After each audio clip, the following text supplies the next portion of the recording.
To Austinville Anglicans. My name is Desiree and this is our evening service. Our evening service is a bit more informal and it adopts a conversation approach to worship and liturgy. I'm going to offer a conversation starter. Following that, we'll move into Zoom and have a conversation. Now, the reading for today is about doubt. And we look at the story post-resurrection in John chapter 20, verses 19 to 31. And what happens is the resurrection has already happened, yet the disciples gather in a locked room and it is evening and the atmosphere is one of fear. And so I wonder if you've had any experiences of fear. I wonder if you've had tangible experiences of concern and anxiety, and if you could tap into those emotions, it will help you step into that scripture more authentically. There's fear, and although the resurrections happen, they're still obviously ever frightened. But Jesus appears, and so filled with the presence of God, he becomes a source of that presence for others, and he sits on them and says, "My peace I give to you." Now, Thomas, who's called the twin, isn't with them when this happens, and later they are again in a locked room, which is interesting. So they're still fearful and there's still anxiety, and we can still tap into those emotions. But this time, Thomas is there, and he, like the others, receives peace. Now, Thomas is often called Doubting Thomas, which, excuse me, I think is really unfair. He ends his encounter with a Christological explanation where he says, "My Lord and my God." And so this is exactly the same Christological exclamation that St. Peter makes. Peter recognizes that Jesus is the Messiah, and we call him the rock. Why do we call St. Thomas the doubter? Why is he not also a rock? And I also think that as Westerners, we have a very unhealthy relationship with doubt. We associate doubt perhaps with a sense of failure when it comes to our Christianity. So if we have doubt, then we're not real Christians, or we have backslidden, or our faith is shaky. And we have this either or binary approach. So we either people of faith or we are people of doubt. And so we tend to have a negative relationship with doubt. My purpose tonight is to reflect on doubt, and if possible, I would like to invite you into a journey of embracing doubt as the necessary raw material for growth in faith. I'd like to just begin my argument by looking at John's Gospel, where the story begins. So in the New Testament, John's Gospel tells the story of the life of Jesus. It's one of the later stories told, so it ends up being more poetic and metaphorical. So in John's Gospel, there are 7 signs or 7 events or 7 metaphors to tell us who Jesus is. So when Jesus is an adult and he begins, one of the first events that he attends, this now according to John's Gospel, is a wedding. Now, we should pause there and ask ourselves, why is it that John wants to begin his story about Jesus with marriage. I'm going to suggest that the reason is that John is inviting us into a marriage of perceived opposites, rather than exploring light instead of darkness, of light and darkness. And our Western binary, dualistic, either or approach to life could possibly mean that we've missed the richness of the story of Jesus that John wants to give us. So John begins his story with a marriage, inviting us into a marriage of perceived opposites. One of the first themes he explores is light and darkness. And we've always assumed that the darkness is bad and the light is good. I don't think this is what John is after at all. I think he's more influenced by an Eastern mind, which is more interested in non-duality and the marriage of ideas rather than putting them in opposing forces. So the light shines in the darkness, and the darkness has never put it out. In other words, there's no tug of war. The light is in the darkness, but the darkness hasn't put it out.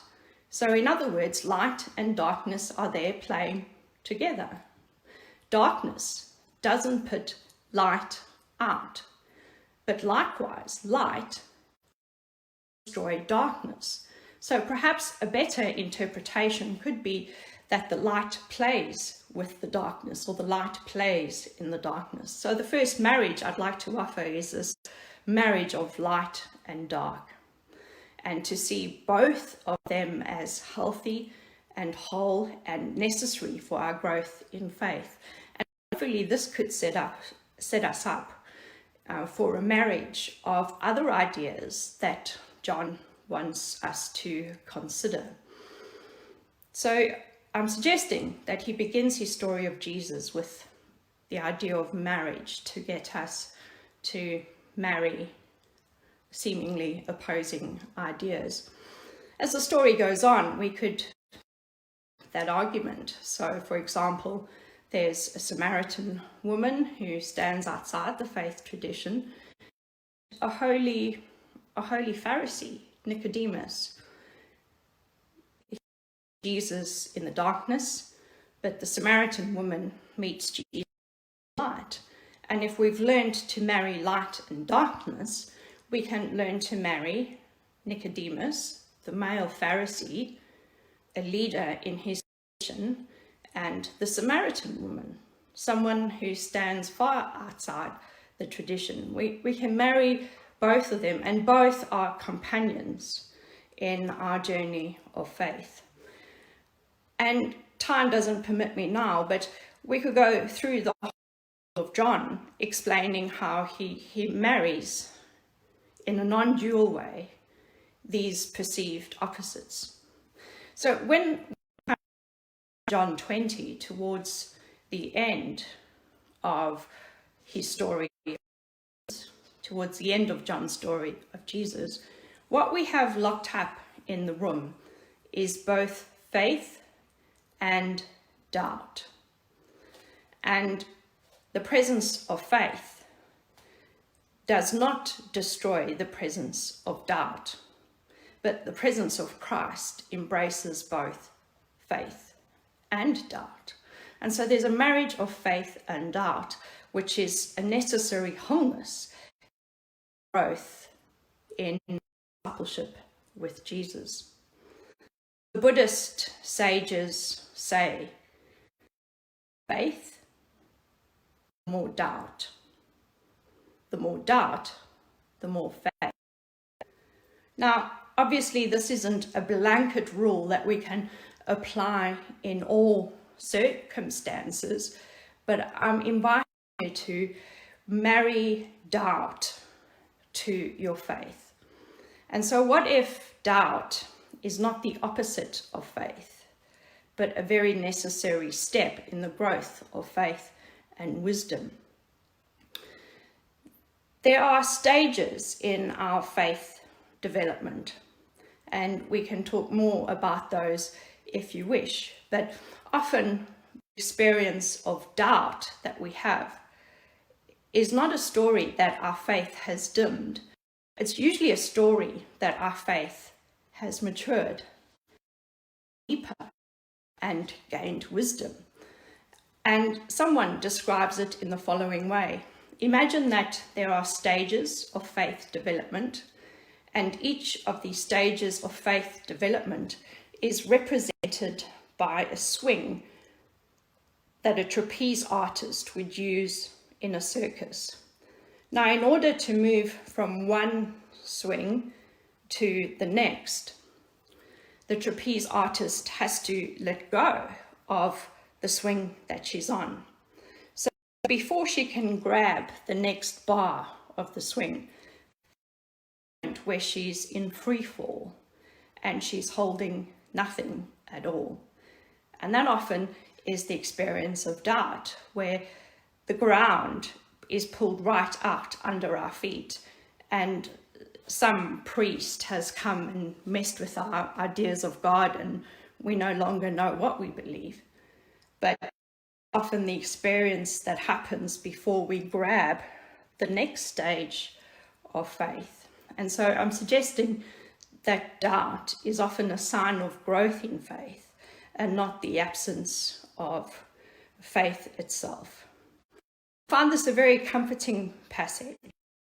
I'd like to spend more time with believing Thomas, because not once but twice the friends of Jesus have, in a sense, to be Easter people. Yet on both occasions, God's Spirit is there to breathe peace on them. And so there's confidence that we can be the people of God. We can be the Easter people that we want to be, just as we are. We can embrace our faith and our anxiety and our doubt and the darkness and the unknown. And Jesus will meet us there. We don't have to have it all worked out in a neat creed before Jesus will breathe his peace to us and breathe his peace into us. And so let's look at the concept of doubt. I have some questions that could start our conversation. Have you ever experienced doubt with regards to your faith and spirituality? Do you still have doubts? What is it that you doubt? What are your struggles with faith? I'm suggesting that faith and doubt are two sides of the same coin, and that the more our faith grows, the more our doubt grows. Have you heard faith and doubt expressed this way before?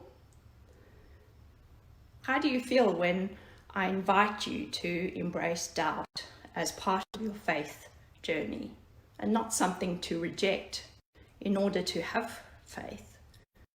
I'll give you an example. We tell our Sunday school children the stories of our faith, and at 5 years old, they're happy to believe them and hold them as true. But as that 5-year-old grows, that's when the questions start. And so I'm rather nervous and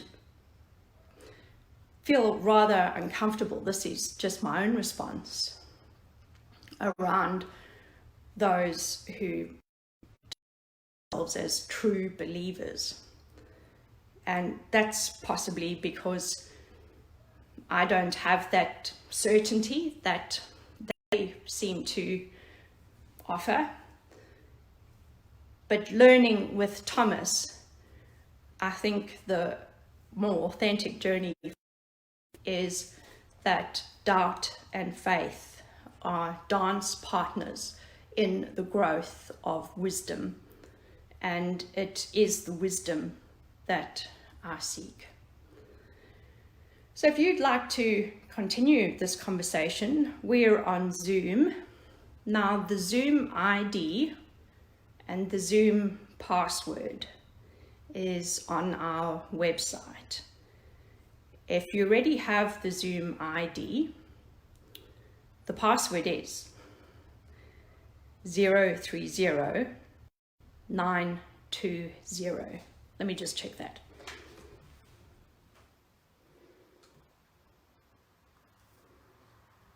(030)